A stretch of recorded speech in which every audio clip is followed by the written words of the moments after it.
Whatever people have to say about you, I feel them business just as long as them not say it to your face and then you them a talk to. Oh my god. Oh, you don't have to prove anything or overdo anything.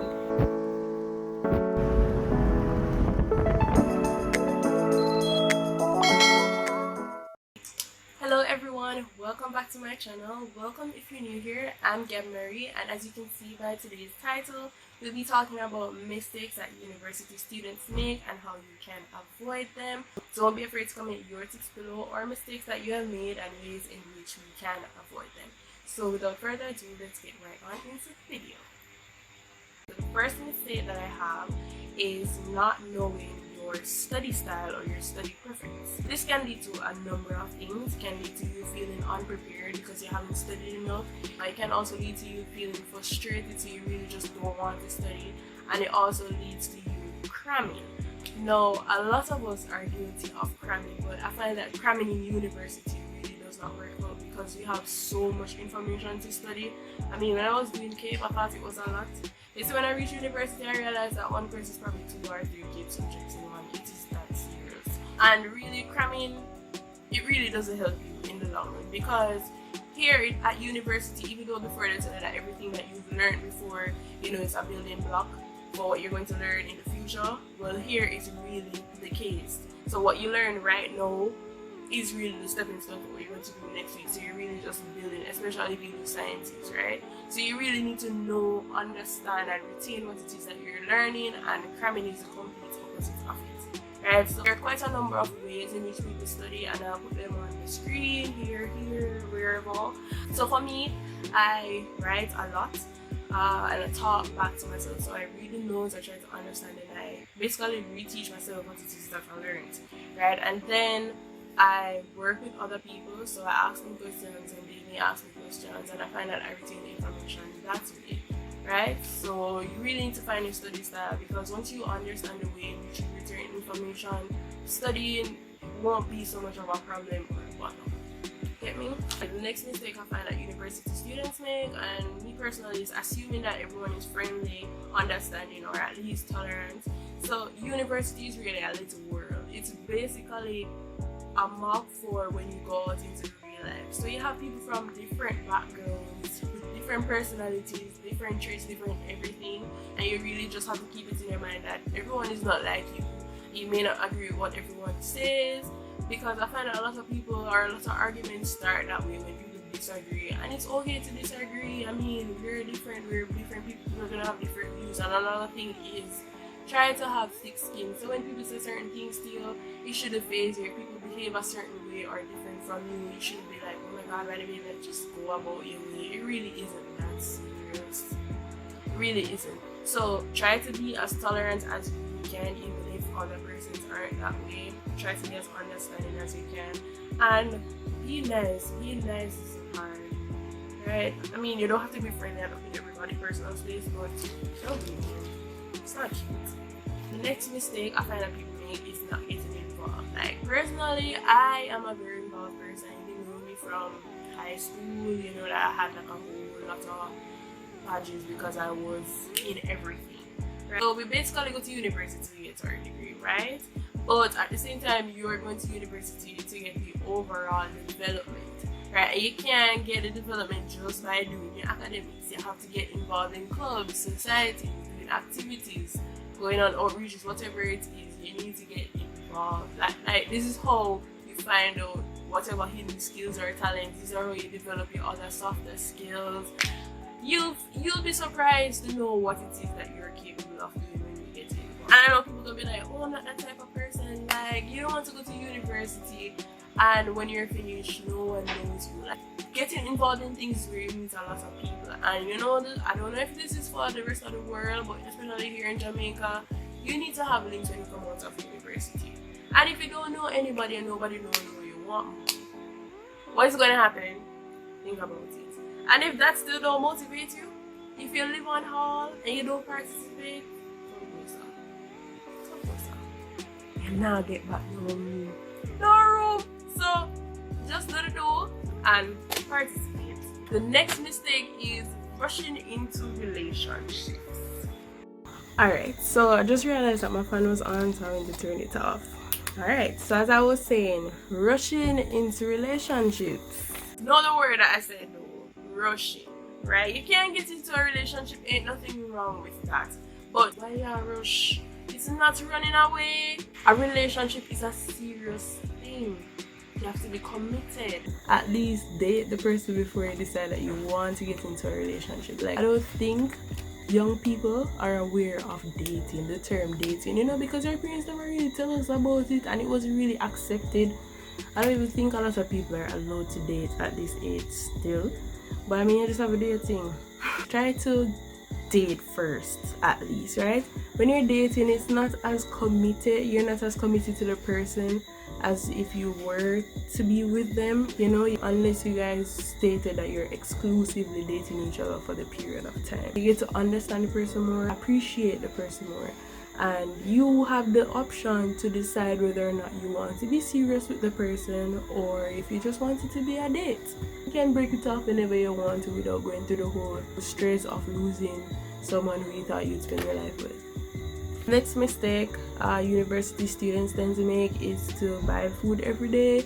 Like, I don't know where y'all be getting the money from to buy food every day, but it really doesn't work out for me personally and for a lot of persons. Buying food every day is not it. So I love Chinese food. If I could buy Chinese food every day, I would, but it's not economical. It's like, if I buy food every day, there's no way I can save. So I would suggest cooking at least 3 times per week, and when you cook you would save or cook so that it lasts you for an extended period of time. So you can cook on Sundays and it could last you for Sunday, Monday, Tuesday, Wednesday, and you cook on Wednesday night again and it can last you for Wednesday, Thursday, Friday.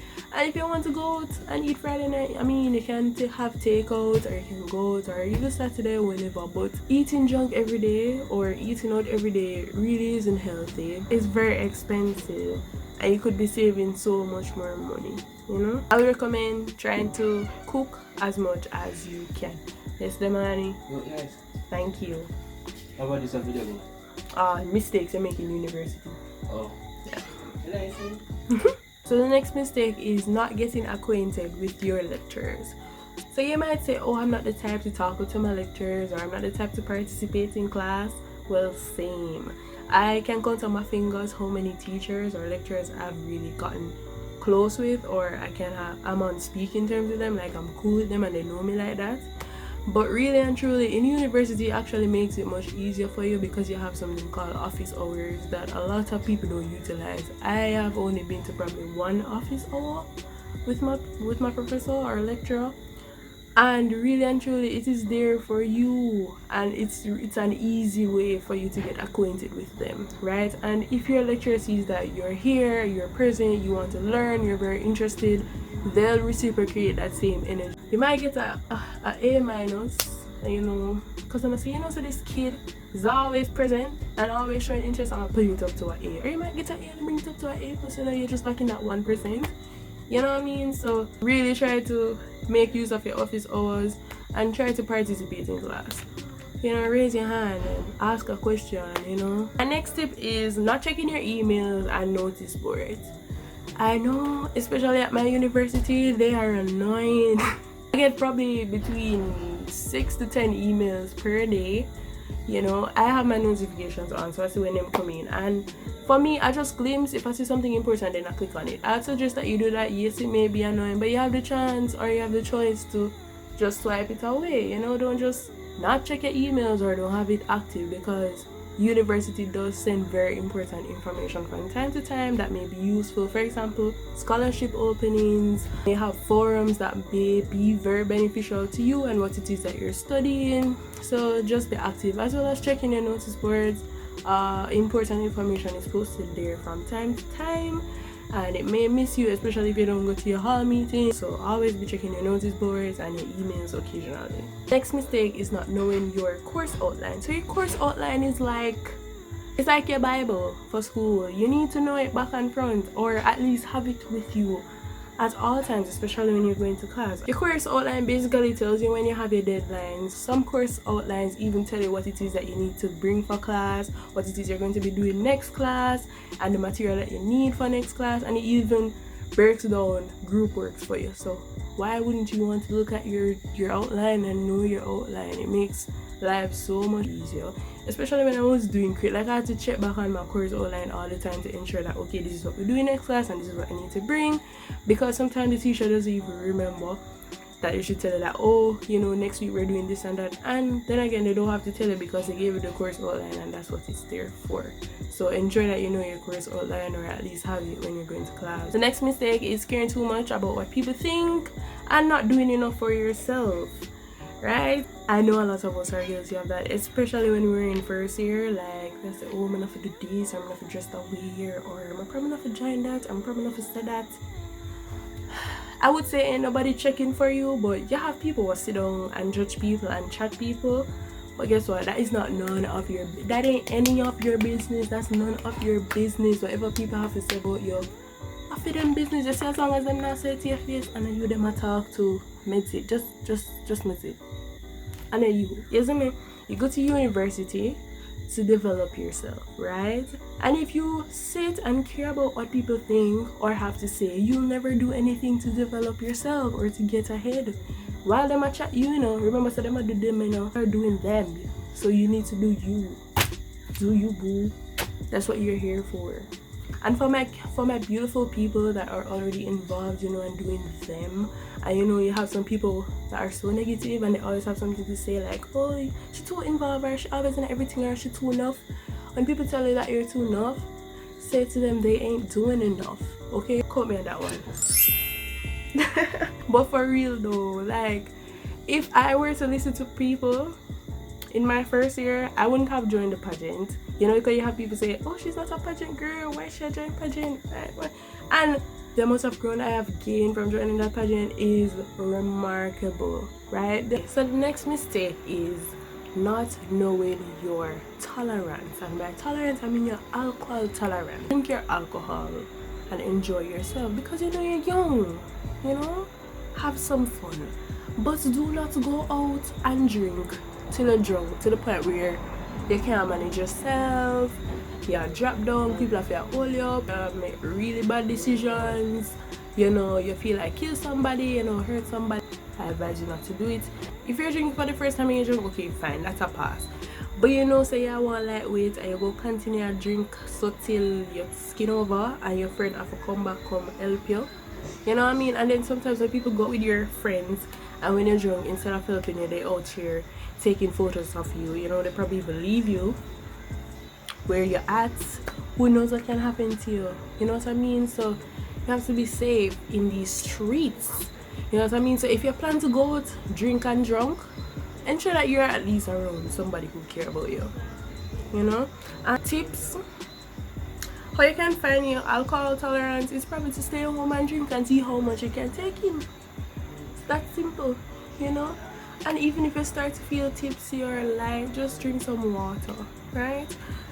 So ways in which you can up your tolerance or not get drunk so quickly or so soon is to eat before you start drinking. Always eat, okay? And also you can drink water in between your drinks. Also set limits on the number of drinks that you're going to drink for the night. So if it's 5 you can manage, drink 5. You know, if a 6 you can manage, drink 6. If a 2 you can manage, drink your 1. Go and bounce in at the club. Sip it till it done. Drink your water, then buy another 1. Drink, sip, done for the night. You don't have to prove anything or overdo anything. You can drink and not get drunk and have fun.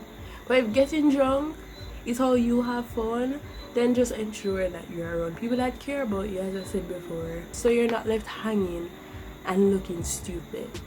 Okay, it's very important. Remember, you know, if you don't really care about what people say, it's all about image and branding, especially at this age. So you don't want to be known as the girl that, or the guy that gets drunk and has no one to take care of him, or the guy or girl that always gets drunk and then do stupidness right after. Alright, so that's all for today, guys. I do hope this video was helpful or can be helpful in the future. Don't forget to like, comment, share, and subscribe. Also, drop your tips down below, for mistakes university students can avoid. And don't forget to share it with your family, your friends, people who are in university or will be starting university soon. So yeah, guys, thank you for all the support so far. Don't forget to subscribe as well before you go, and I'll see you in the next one. Bye.